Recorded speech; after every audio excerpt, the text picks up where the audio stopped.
to LOA Today. I'm Walt Thiessen. With me today are Louis D'Souza and Anne-Marie Young. This is your Daily Dose of Happy. We are so happy you decided to join us today. Now, I just finished doing a crypto skeptic edition of the podcast, and I was looking forward to interviewing our guest today, except our guest isn't here. So we're going to do something we haven't done in a while. We're going to revert to just co-host conversation. And we actually have a title in mind, although for many of our listeners, it's going to be a rather obscure title. The title is 42. Yeah, that's actually the title we were talking about. It comes from one of the Douglas Adams books. And if you aren't a fan of Douglas Adams, don't worry. You don't even have to know what the title is. It doesn't matter. But for those of you who are fans of the Douglas Adams series, we are now going to tell you the answers to life, the universe, and everything. It is indeed 42.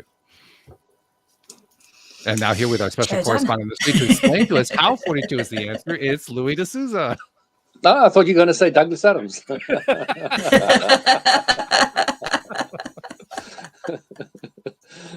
I wish he was our special guest. That would be fun, wouldn't it? Yeah, it would be. It would also be a miracle, actually, because he's deceased. Because he's dead, yeah.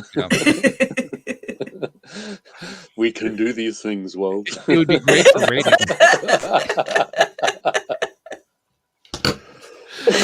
It certainly we would. have Abraham Hicks. Why can't we do Douglas Adams? Yeah, channeling that. Well, first of all, I would feel sorry for anybody who would channel Douglas Adams, because at least Abraham makes sense. Come on, Douglas Adams has made more sense than any book I've ever read. but you're the one who described it as the best rubbish ever written. I mean, come on. That doesn't mean it doesn't make sense.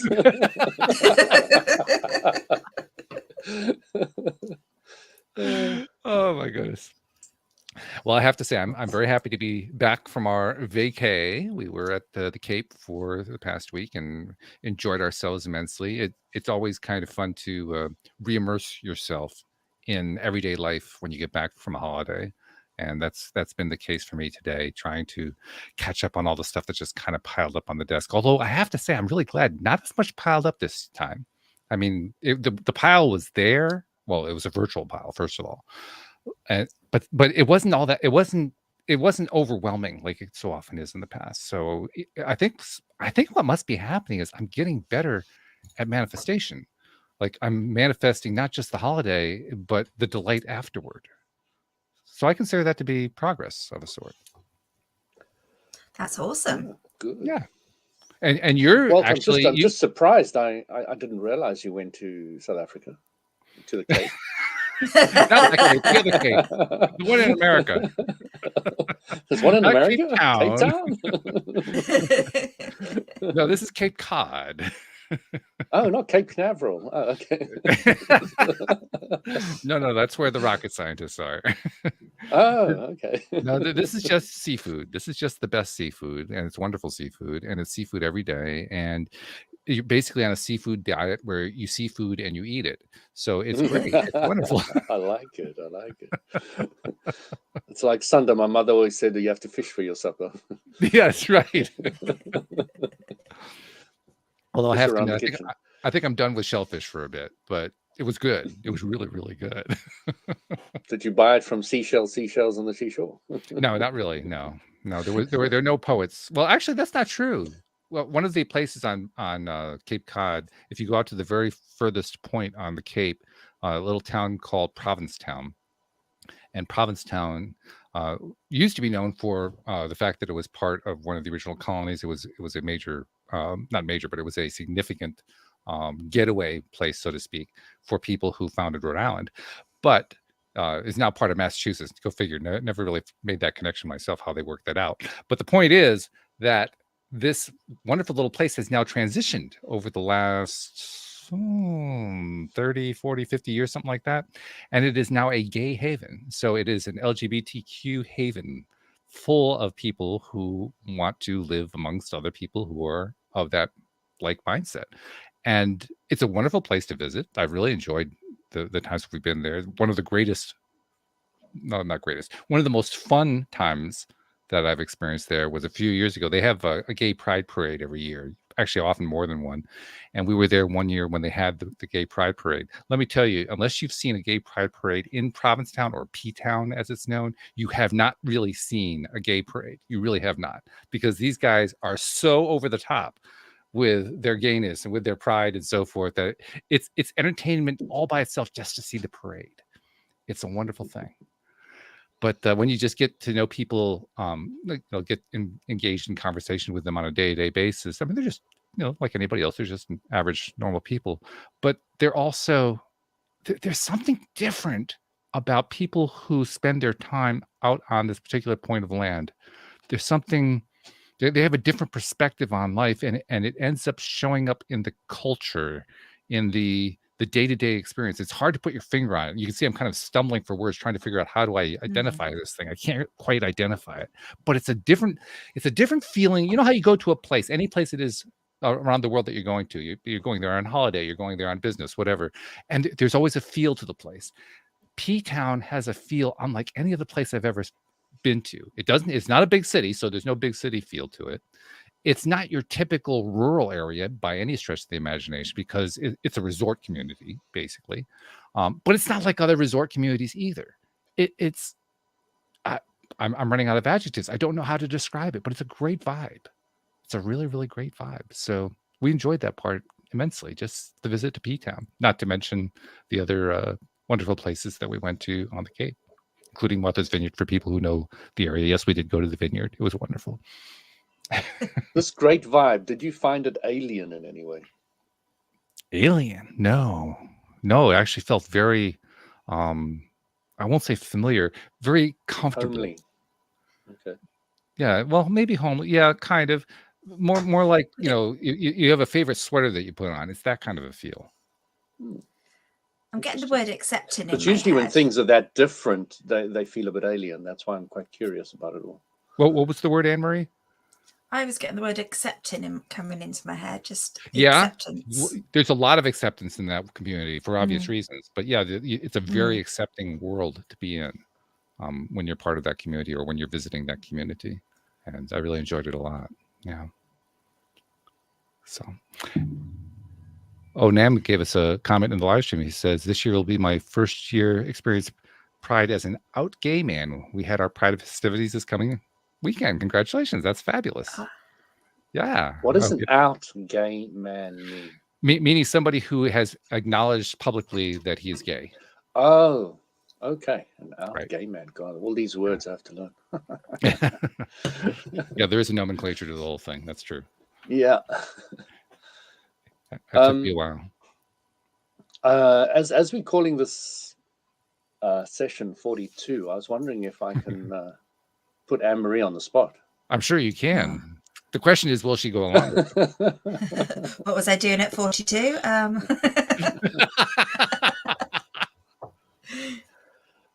I've always wanted to ask you this. After you've been on the show for so long and all the rest of it, how would you describe life and how it works? Oh wow, Louis! How would I that's describe a left field life? Whoa!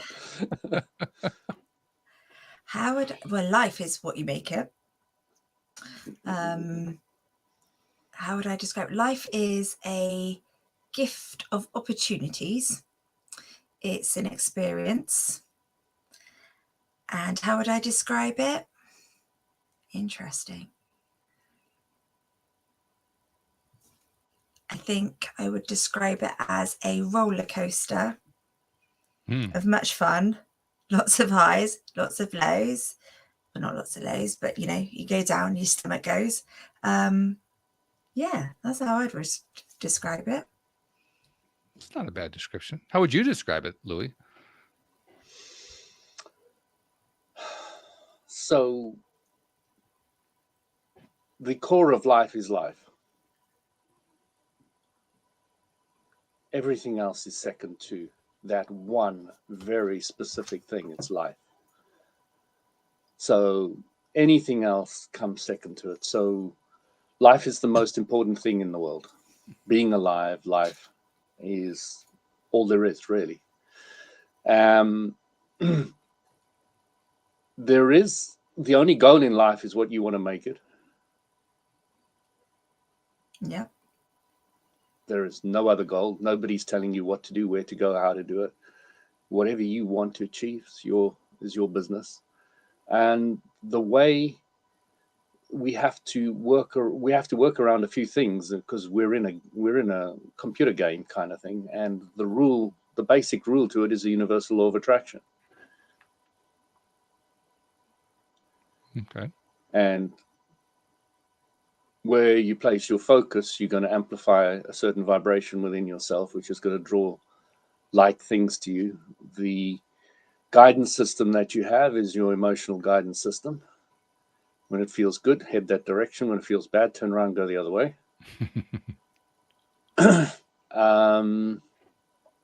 And contrast is your teacher. Mm-hmm. When you know what you don't want, you have a better idea what you do want. That's a good summary. That is how I would describe it. And if you have that kind of clarity and basis of your life, what I've just described, you find life is very, very simple and easy to navigate. That's true. As time has Yeah. gone on, as I've become more and more familiar with this overall topic that is the basis for this podcast, I've found that my understanding has simplified over time.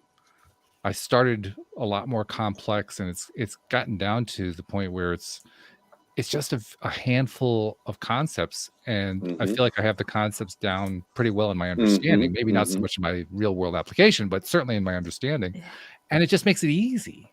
The whole scenario, the whole universal thing, it's easy now. It all, for the first time in my life, it actually makes sense. And I like that. I agree. It definitely gets simpler, doesn't it? Because you kind Yeah. of, things happen and you know not to fret about it so much. Right. And you just like, well, this is going to happen and I'm going to trust, and it resolves itself so much quicker. So I just find it definitely gets a lot simpler. So the philosophy around that aspect, Anne-Marie, I find is this: there's only two ways a human can be hurt: physically and mentally. Mm-hmm. Now, if somebody physically... Are you grouping emotionally with mental?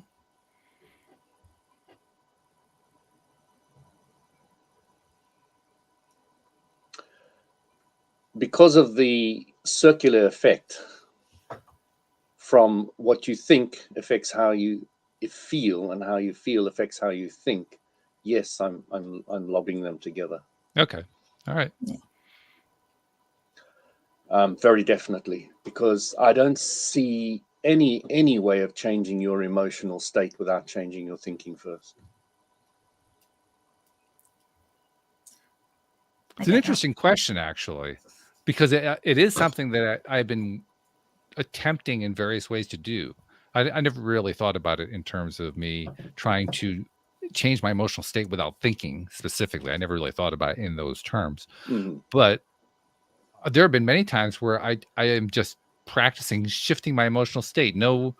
Seemingly no prior thought content leading into it. Just, I'm feeling this way right now. Can I shift it to something else? Can I shift it? That's a thought.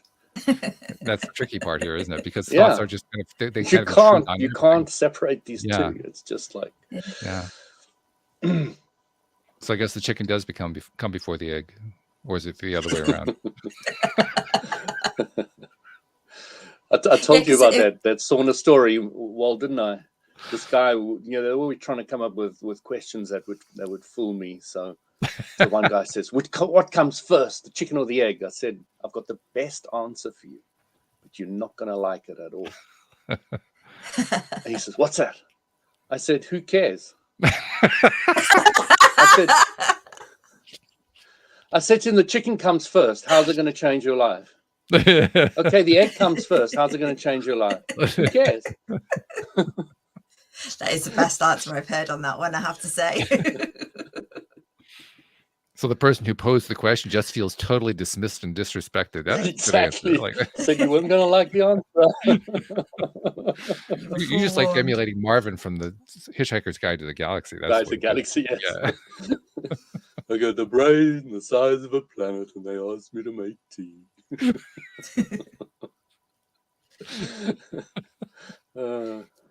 Paranoid android, yeah. So going back to it, there's only two ways you can feel pain, or what was the word I used? There's only two ways you can be hurt.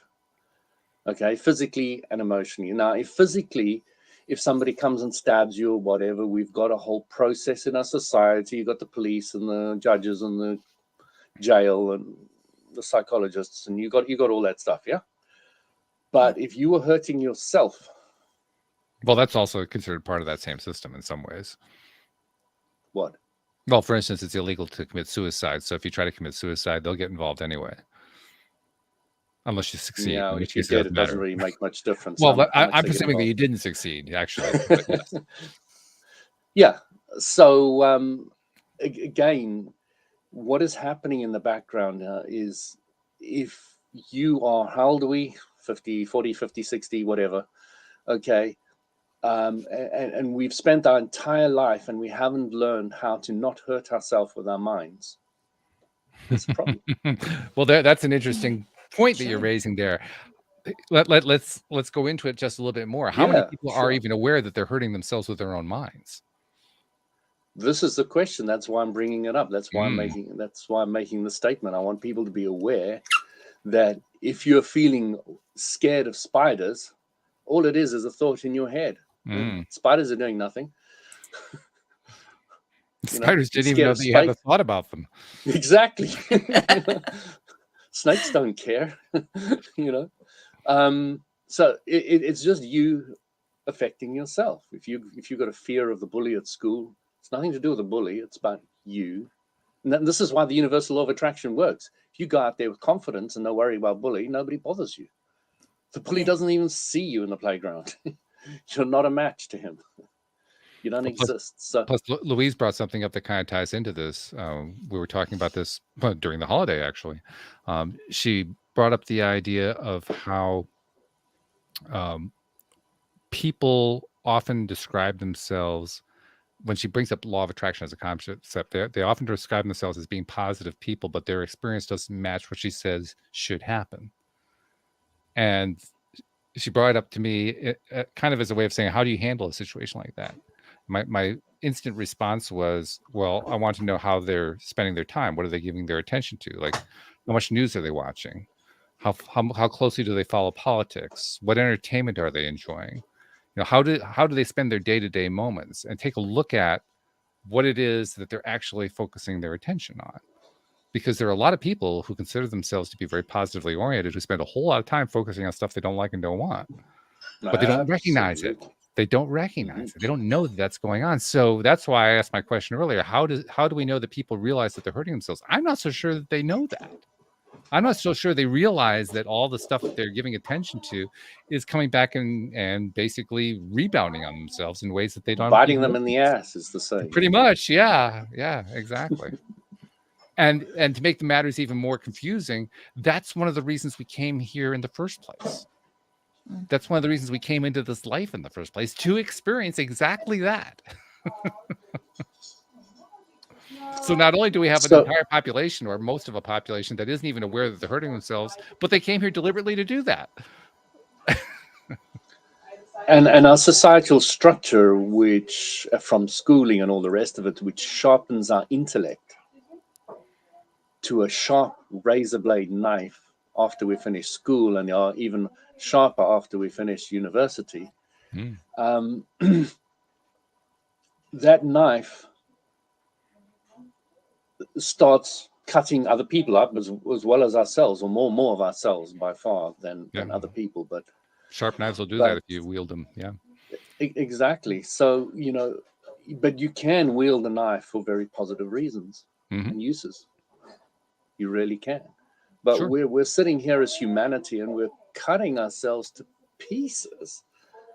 absolute pieces mentally, and we don't even know, as you say, there's that lack of awareness of even doing it, which is like, wow.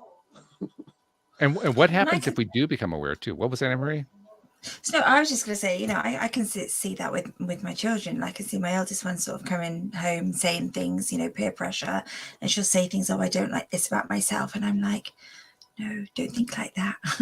You know, what do you like? Focus on what you do like. And actually, you know, if you don't like your legs, if they're too hairy, you know, they're strong. They get you to places. You can do scootering, you can go roller skating. Think about what you can do with them. And just trying to change her mindset on what she doesn't like. Is just focus on what you do. It's an ongoing Ask her activity. who's hurting us. So that emotional pain she's feeling, asking her who's hurting her. It'll be me. Wait until It'll she gets to the point that she's hurting herself. Yes. Okay? Yes. And absolutely. if she's hurting herself, can she stop it? Mm. And how does she stop it? By doing what you just suggested. Focus on what you do want, not what you don't want. But Absolutely. really getting into the process of making sure she understands that she is doing to herself. She has a psychological drama going on in her head, and she's cutting herself up. She's taking a knife inside herself and slashing around. That's what she's doing. But until people are aware that that's what they're doing, then they don't even realize that they can stop doing it. The one question I always say in the sauna to people is, can you choose your next thought? Of course, there's also a secondary question that follows that. Because let's assume that you do get to the point where you are aware, self-aware, so aware that you realize what you're doing to yourself. And you recognize the fact that you are alluding to here, the fact that you can choose differently. You don't have to keep repeating the same pattern. But even in that scenario, what we've been experiencing directly, I've seen this through guests I've had on the program, other co-hosts, people that we've responded to on social media and so forth. I've seen the pattern play out over and over again. People who, on the one hand, recognize that they're causing various, usually small, sometimes large harms to themselves. And on the other hand, find themselves either unable or unwilling or both to change it. And to me, it's one of the most fascinating aspects of being a human being. So when you break that down, Walt, why would you not want to change something that's hurting you? It's because it's become an active vibration. Well, more than that, it's because and it's become an active the vibration. Train is going downhill fast. Well, it's also because you've been giving your attention to it. That's what an active vibration is. Exactly. But here's the interesting part of it. We came into this world choosing to be a part of this world so we could give that active vibration, so that we could actually indulge in, if you will, focusing our attention on stuff that ends up hurting ourselves. That does seem to be a significant part of how we came here. So the way Abram puts it is, that is not the way it's supposed to be. The way it's supposed to be is, oh, that's what I don't want. Let me focus on what I do want. And you're not really supposed to spend more than 14 seconds on it. Therefore, it never becomes active, and you can move on in life. But we've done it to ourselves. We've activated it so strongly that it now has become difficult, if not in my minds, impossible to change. Well, not only impossible, undesirable. There are people who will defend their activities in these regards to the death. I mean, there is absolutely no way that they're interested in making any kind of change along these lines, because I don't know what the because is. I haven't quite figured that part out. But the resistance is massive. Even when it becomes very apparent to the person, even when they become intensely aware of the role that they're playing in making it all happen, they're not willing to change in so many cases. And to me, that's fascinating. I'm still trying to understand it. Yeah, I mean, if we've got free will, we've obviously got the right, the privilege, and the honor to torture ourselves as much as we want, haven't we? Yeah, sure. So, it's not surprising to me at all. I like working with people who are ready and want to change. And sweat. It's just amazing when I walk into the sauna. Everybody, oh, you know, law of attraction or this or that, or you know, and they just perceive you. and you know, I've just been reading about it. I just started it, or you know, I'm fascinated by it, or I'm a yoga teacher. I was just talking about yoga and breathing, and she says, "Oh, I'm actually a hatha yoga teacher, not a hatha, a prana yoga teacher, that's about the breathing in yoga." And you know, I was like, so you know the Kapalbhati and the Bastrika, you know, the skull shining breath and the bellows. She says, yeah, of course I know them. You know, I teach them. And you know, we're having this great conversation. But you know, I'm just starting off on one thing, and then immediately everything just sinks, and it's just amazing. But you know, those are the people that I'm ready and willing and happy to talk to, Sure. and I'm the vibration to, and those are the ones that are drawn to me, and we have these great conversations, and it's really cool. But those other people, you know, it's hard for me to even believe they exist because I don't see them. I hear them from Walt, and I hear them from maybe Anne-Marie or something, but I don't meet them. I don't bump into them. You know? It's like, okay, I'm sure they're out there. I believe they're out there. I'm sure they're out there. I think, but it's not really the ones I bump into. It's just interesting. Yeah, I think that some people are actually scared to be anything but unhappy. They're scared of being happy in case it goes wrong again. No, Abrams says that's a complete fallacy, and Really? they explain why. Yeah, well, basically you're saying that I'm too scared to be successful. Concept. Mm-hmm. You know, I'm too scared to be happy, which is successful. Yeah. So what they're saying is when you're scared, you're focused on what you don't want, and you're nowhere near the vibration of what you do want. So it's not that you're scared of it, you're just so actively in one side that you haven't been taught the emotional guidance scale and come up the scale, you know, go from depression to revenge to rage to anger to frustration to I don't care to, you know, you haven't been taught to go to the next step where you're at and then play with that. So you're completely lost there, and then people make up these ridiculous statements that, you know, I'm too scared to be successful, or, you know, I'm not worthy, you know, and all these things. So they explain that that's not really the case. When you're in the vicinity of what you don't want, you're nowhere near the vicinity of what you do want. Which is very true. You're not even in the same ballpark. Nope. You're not even on the nowhere same. near it. No. It's like over there and over there, way over there. Yeah. It's a long way apart. It's like Abraham Hicks laughs at these people that say, you know, I'm crying, I'm so happy. I said, no. It doesn't work like that. Well, it does for many. Actually, this kind of starts to touch on what it is I was bringing up earlier. And I'll give you one example that kind of illustrates it. Louise and I were talking about a friend of ours who's going through some rough stuff right now. And in the course of the conversation, Louise made a point to me that I hadn't really, I think I kind of knew about it, but I never really brought it to my conscious mind. And that is, for generations, women were taught that it was perfectly okay for them to cry, but it wasn't okay for them to be angry. So anger had to be repressed. Tears, that was okay. That was fine. That was expected from a woman, but anger was not acceptable. And so women were not allowed to be angry. I thought that's a really interesting point. I can kind of see some social impetus for that. Yeah, definitely. Yeah, I could see that too. I mean, it does kind of make some sense. So it's like men, on the other hand, are not allowed to cry.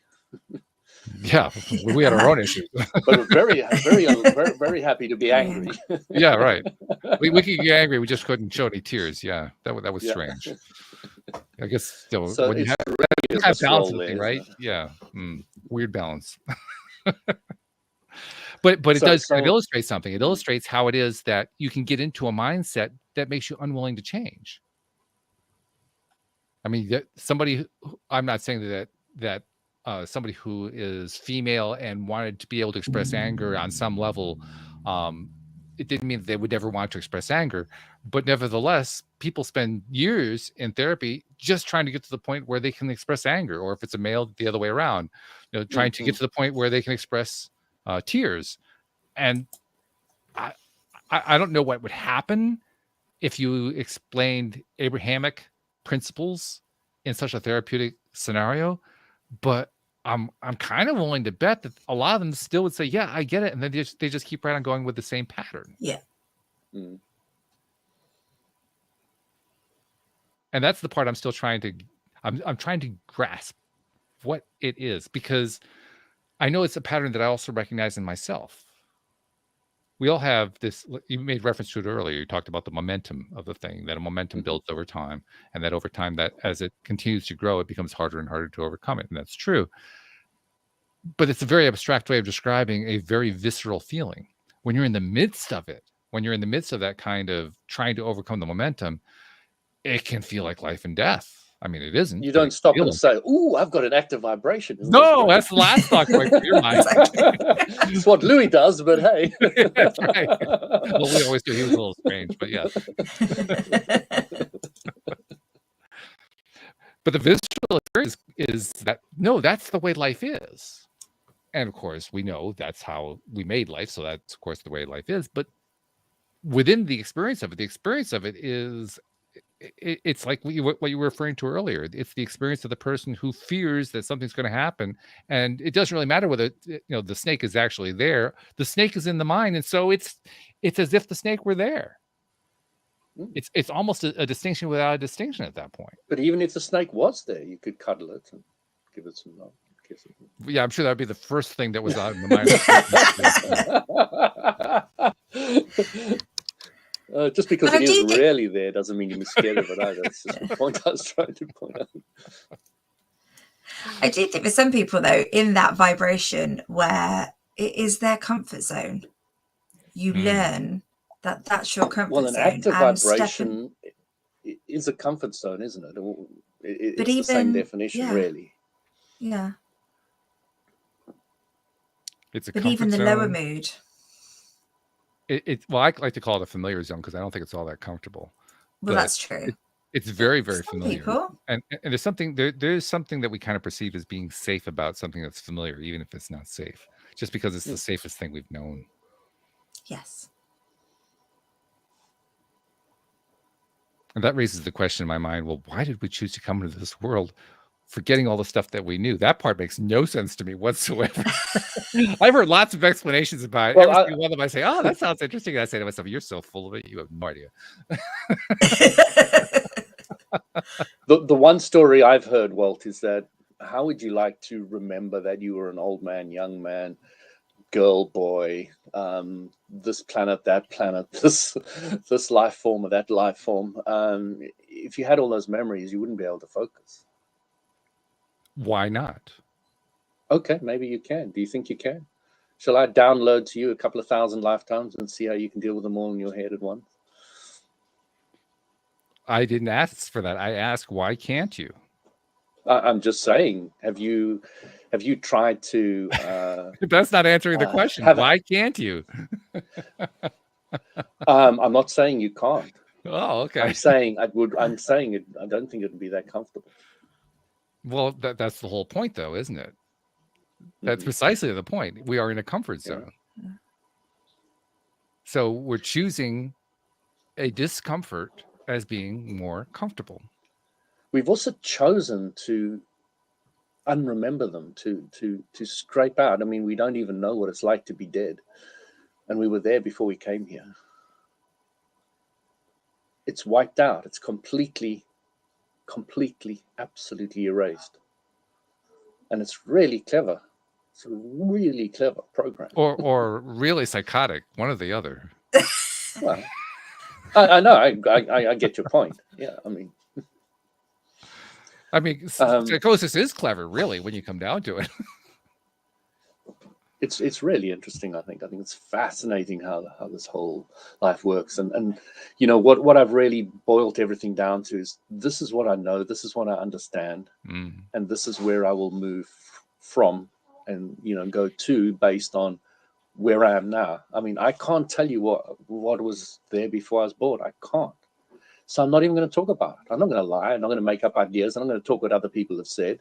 I'm just going to say I don't know. I like that. That's very reasonable. Basically, I have a whole bunch of questions I can't answer, so I'm not going to try. I'm just going to live my life the best way I can. That's a great philosophy. I really like that. I mean, to me, it's not so much a philosophy as just being honest with yourself. Okay, sure. Yeah. And I think that's important. You know, when a Christian starts talking to me about heaven, I said, have you been there? I said, talk about something where you've been, where you've done. Don't talk to me about something you don't know anything about. That you're talking about something else said, or some book said, or whatever. Talk to me about what you do know, and then we can have some great chat. But the book did say it, therefore it's true. I don't care. That didn't happen to you.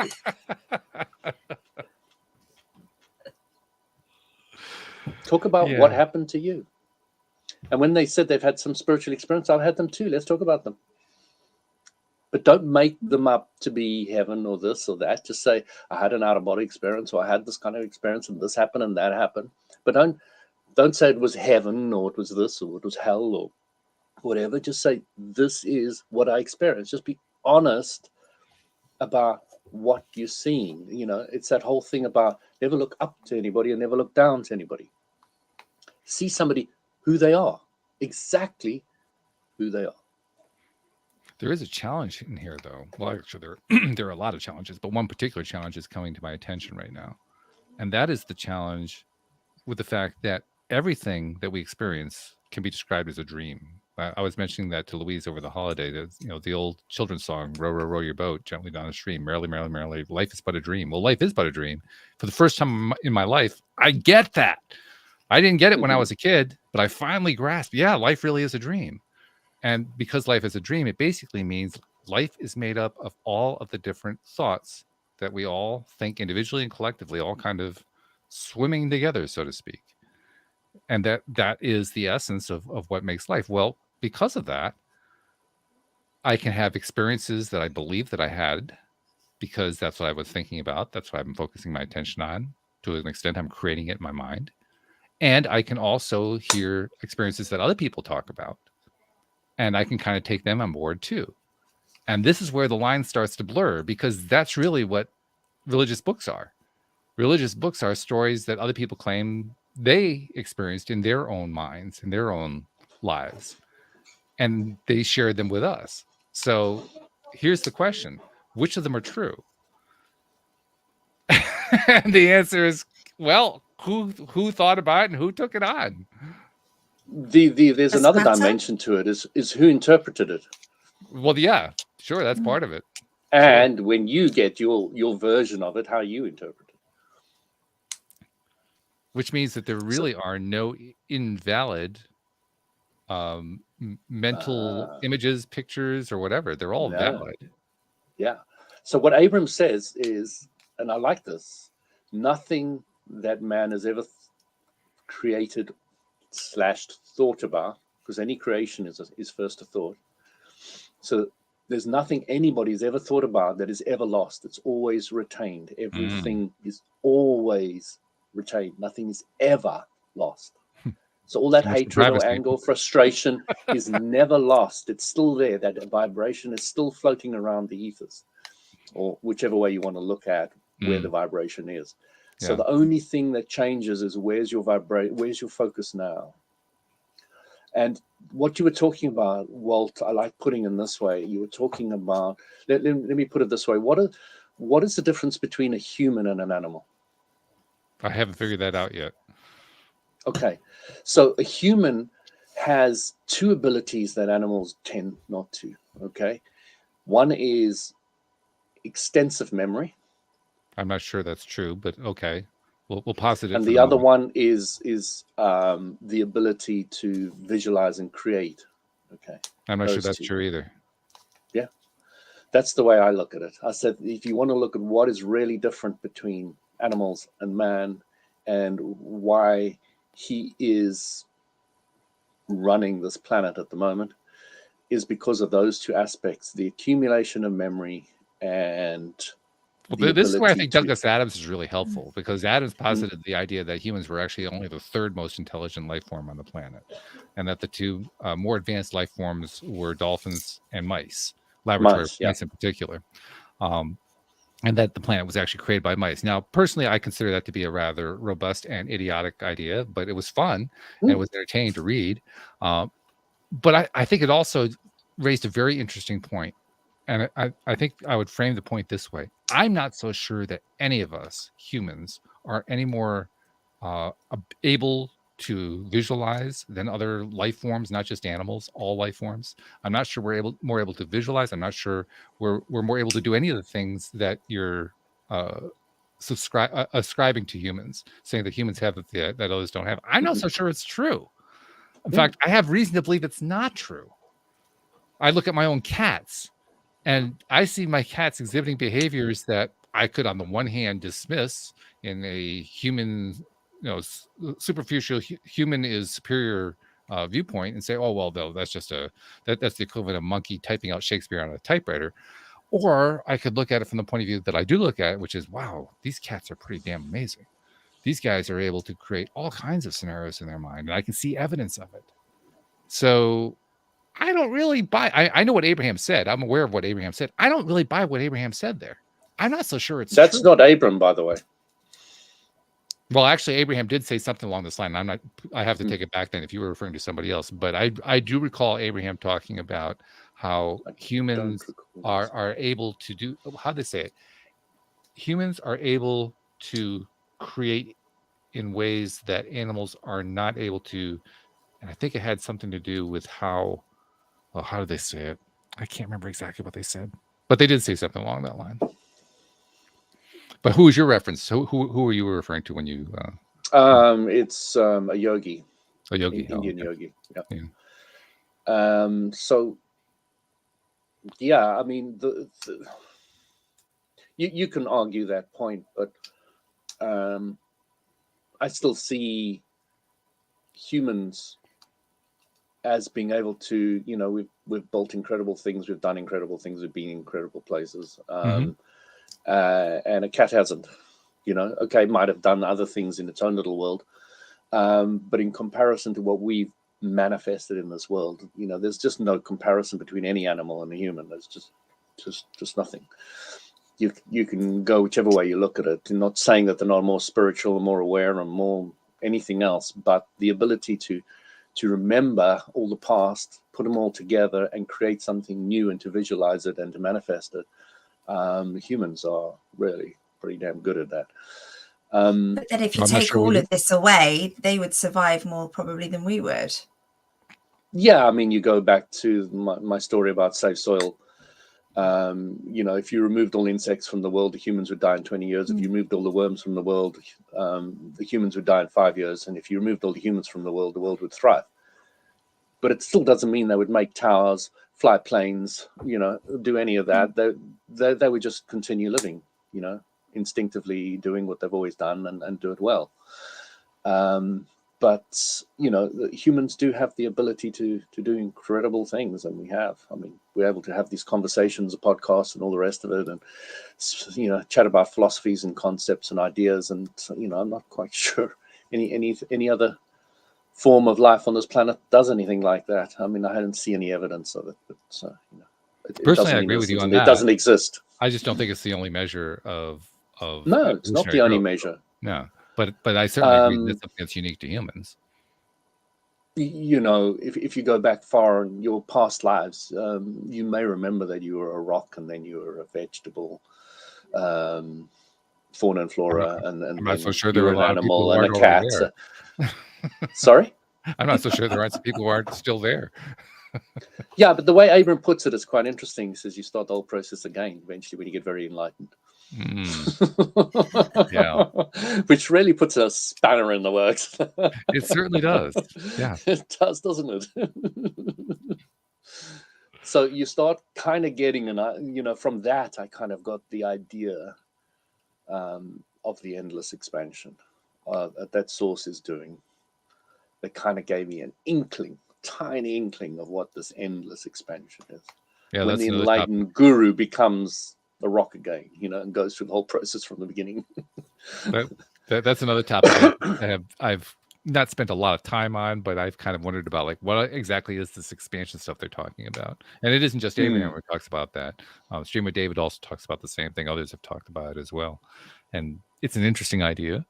It certainly is worthy of some attention, but it's an abstraction. As an abstraction, absolutely. And if we to be really, really honest with ourselves, we don't know. That's right. Because an We abstraction is don't. really only truly useful, if we know what it's abstracted from. Abstractions have to be abstracted from something that we can generically call concrete in order for us to make sense out of them, literally to sense them. So if we are talking about an abstraction that we don't have a clear way to sense from, then you're right, we don't know. There is knowledge is knowing through senses in this context. Yeah. So yeah, we don't know. So I don't know if you remember, Walt, a long time ago, I said there was this friend of mine and he phoned me up and he said, should I sell my shares and all the rest of it, and in this company that he had helped build, etc. I had a long chat with him on the phone. I lost it about now. And I said to him, first of all, I know that you've already made your decision. And the only thing I'll guide you to do is trust your emotional guidance. So which one feels better?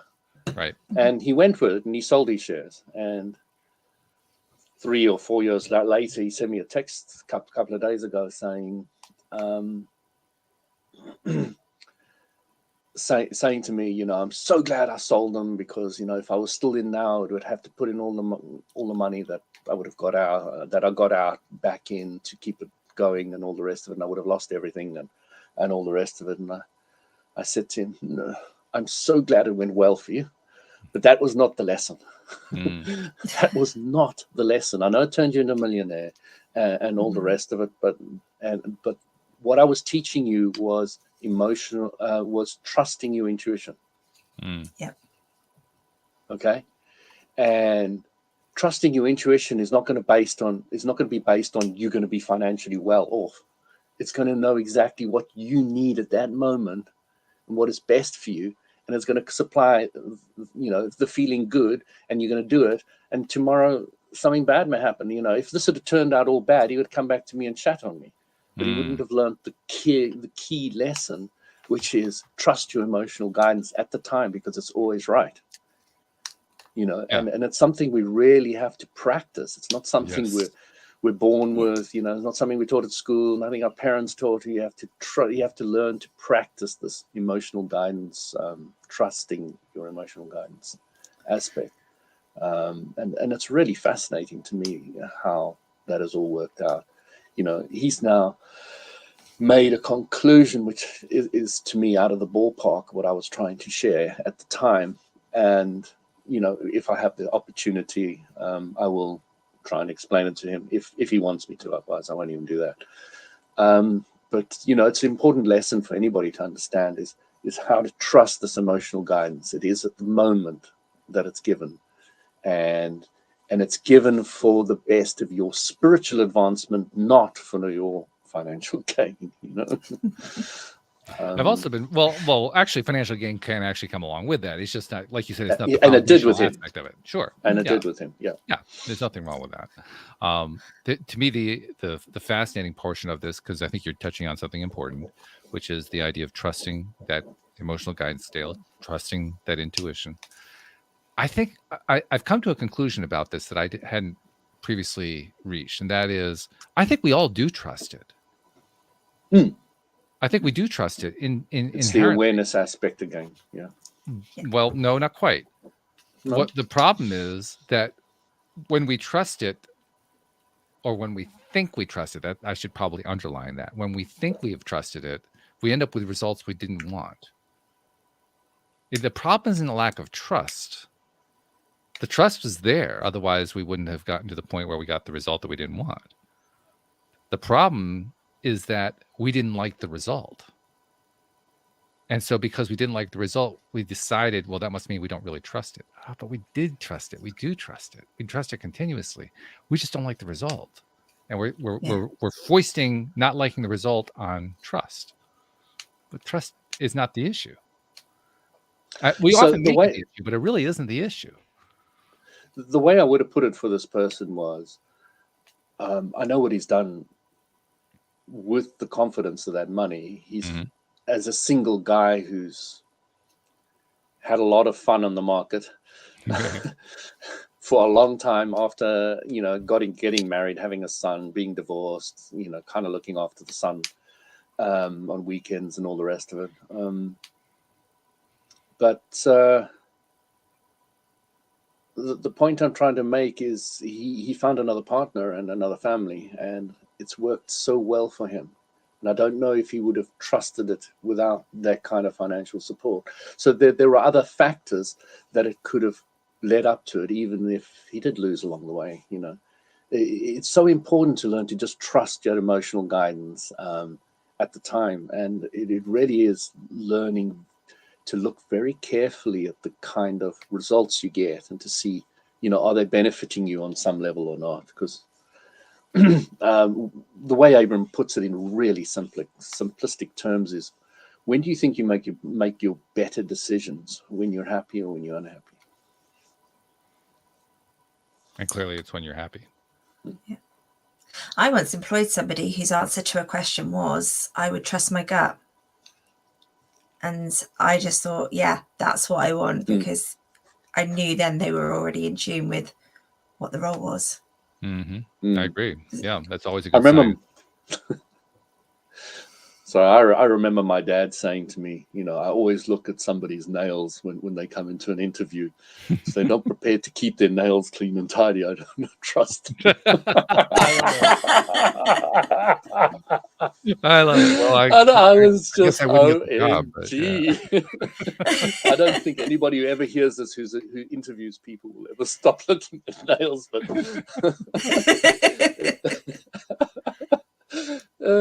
my dad took quite a lot of care about his nails.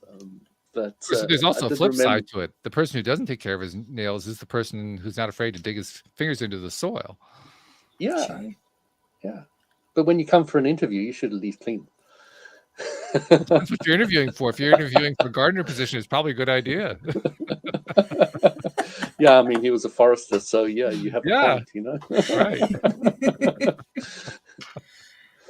But I have another incident in the sauna. How much time we got? We got 2 minutes. Okay. We got a few minutes. 5.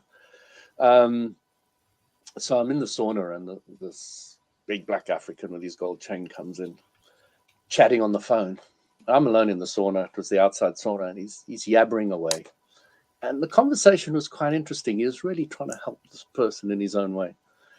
And he goes out, and then he comes back in again, and I'm on my 3rd hour of the sauna, and I'm a little bit spinning in the air in any case. And I was saying, please just don't talk in here. This quiet spot. I think this is a first. The first time I've ever heard Louis say, I didn't want to have a conversation. Don't talk on your phone in the sauna, okay? Not just talk in general. That's okay. That's acceptable. And,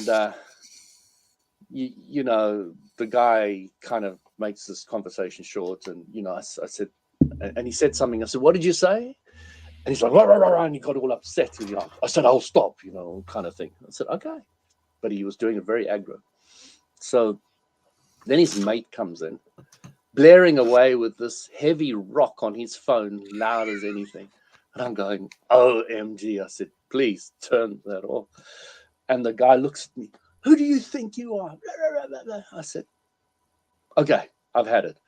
Phone calls, loud music, all the rest of it. I said, I'll let management deal with it. I walked out, told the lady, and she came in and started dealing with the guys.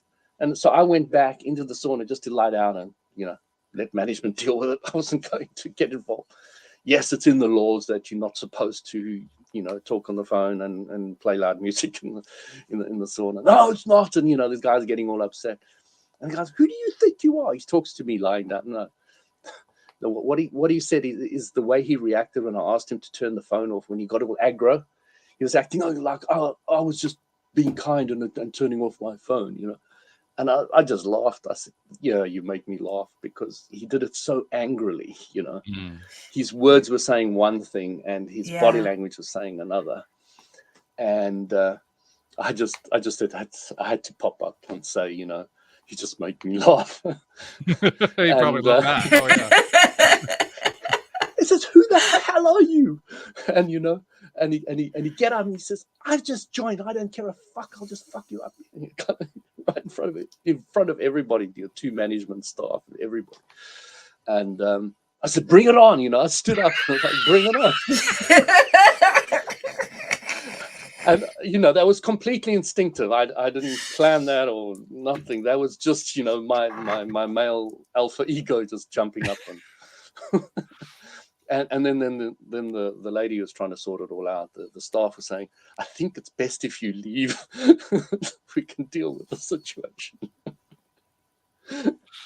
But it was really interesting. The point I'm trying to bring up here was that aspect. If he said to me, why did I say you make me laugh? 2 things. There were 2 things that were going through my mind at the time. One is, I actually think I get along well with this guy. I really do.